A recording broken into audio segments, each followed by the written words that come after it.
Do you feel happy here? Of course I'm happy here.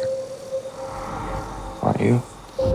Someone's here. When was the last time we had a visitor? Foe is a really interesting one because there's so many different stories that are happening at the same time. There's the story that we think that's happening, and then there's the story that's really happening. Therein lies what's very exciting from a directorial point of view.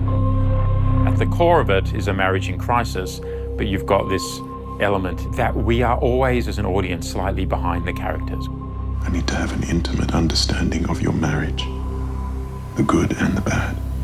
It's between you and me.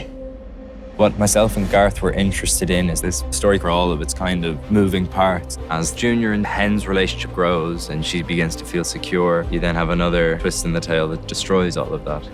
I think they were kind of the architectural elements of the writing and the excitement of what we had ahead of us. There's all these wonderful metaphors in the story, how the decaying marriage reflects the decaying planet, and these really philosophical questions sit in the fabric of the storytelling. Garth is very curious in the best way, and I think that's exactly who you need to be telling this story.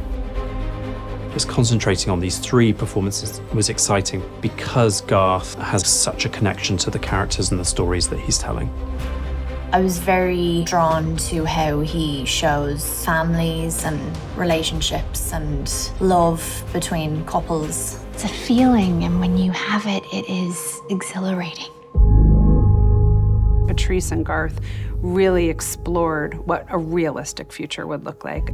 There's old and there's new. This film represents a fifth-generation farmhouse, but then it has the big chicken factories and it has the drones, and it shows bits of what the future will look like. It needed to be relatable. We had to really think around how we designed the sets, how much technology we saw. Garth's idea to make the audience believe in the incredible aspect of the story. You need to ground everything in a reality and not try to over-design it. You really have to feel the ghost of the room. You almost have to feel that the house has been lived in over time. The house stays anchored in a certain past, and only the futuristic elements come from Terrence, who brings changes to their lives. You're going to the installation? I don't know. Listen to me. I don't like how you just show up here.